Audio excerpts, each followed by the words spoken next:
Alrighty guys, have I got the monster for you today. Paizo's still, buried in a snowstorm as much of the Pacific Northwest is, so today we're going to talk about something we stumbled upon in Doomsday Dawn that I have used in Legacy Pathfinder and was not super impressed with, but using in the Pathfinder playtest, literally took my party not one, not two, 3 wishes to be able to defeat, because that's how super powerful this monster is. Also, that power comes from a place of flavor. That power comes from a place that looks much different than I would expect the high-level monsters to look, and I'm really just too excited about it. So, let's talk about the Star Spawn of Cthulhu in the Pathfinder playtest and how you can kill all your friends with it. If you guys are liking what you're seeing, remember to like and subscribe. Remember that Pathfinder 2nd Edition preview content should be right around the corner. We'll have it here first. Today, this episode of your Pathfinder playtest coverage was brought to you in part by one of the people who didn't have to deal with this because they missed Doomsday Dawn last week, Daniel Barker. Good job, man. Really dodged a bullet on that one. Now, let's just jump right into this bad boy. Okay, so I'm sure we're all read up on our H.P. Lovecraft, right? The Starspawn of Cthulhu, which is also known as the Cthulhu, is a species that's basically, TLDR, a baby Cthulhu. These guys are monstrous, terrifying aberrations, and both in Pathfinder 1st and 2nd Edition ding the bell at level 20. Which should say something, right? That should mean this should be really hard to fight. I used it in Pathfinder 1st Edition a really long time ago, and truly, it just wasn't. It has some cool abilities, some spells that are flavorful, things of that nature, but it wasn't hard for my party to destroy it forever, because its primary offensive capability is just to tentacle and claw at you. Sure, it could stun you sometimes. Losing 1d4 rounds isn't bad when the wizard can time stop that many rounds back on himself. Now, in the playtest, the Starspawn of Cthulhu looks pretty similar. It has the same frightful presence, the same kinds of attacks, it's the same monster, but it has one really beyond gnarly ability: Overwhelming Mind. This ability is a reaction. This ability triggers when the Starspawn makes mental contact with a creature, either using its own abilities, think like it's at-will dream message sending, things like that, or its own telepathy, which reaches out to 300 feet and can be shot at anything that has a language. When this happens, the affected creatures have to succeed at a DC 40 will save, or they're stunned for 1d4 rounds. Seems familiar, right? Now this is where the 4 degrees of success kicks in. We have basically the same monster, but things get worse really fast. And if you pass that save, it's still, it's gonna harm you, short of passing it by 10 or more. On a success, you're slowed 1 for a round, and I think we're gonna see that one a lot in Pathfinder 2nd Edition. On a success, lose an action.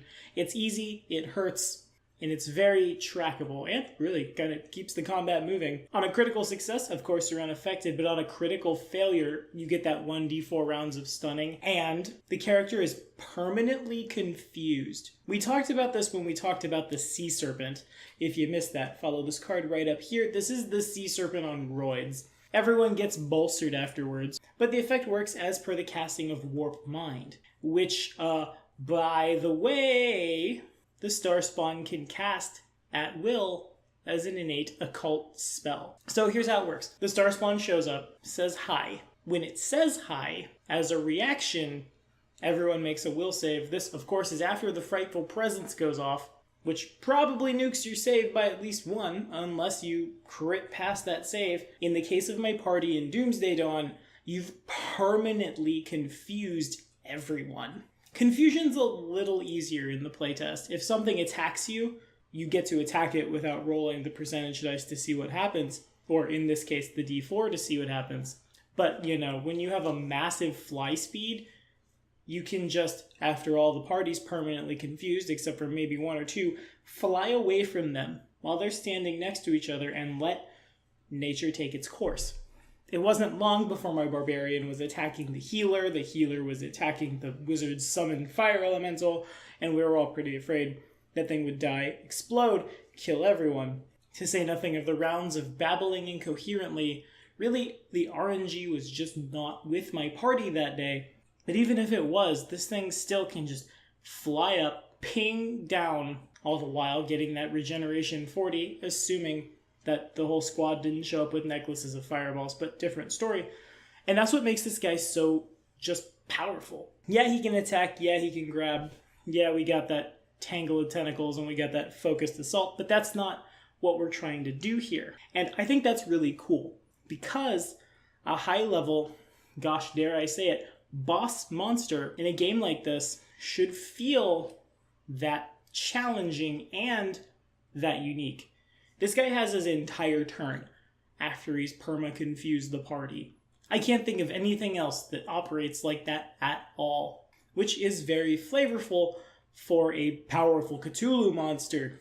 Yet again, the playtest marriages the powerful mechanics with the great flavor to make, again, a really great game.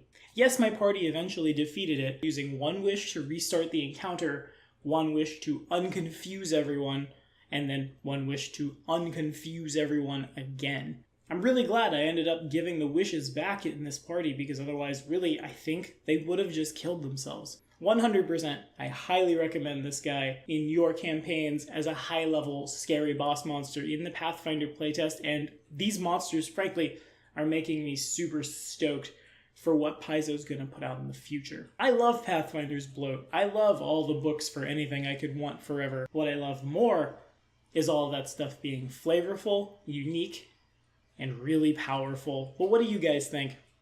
Did we fight the Star Spawn in Doomsday Dawn? How did your encounter go with it?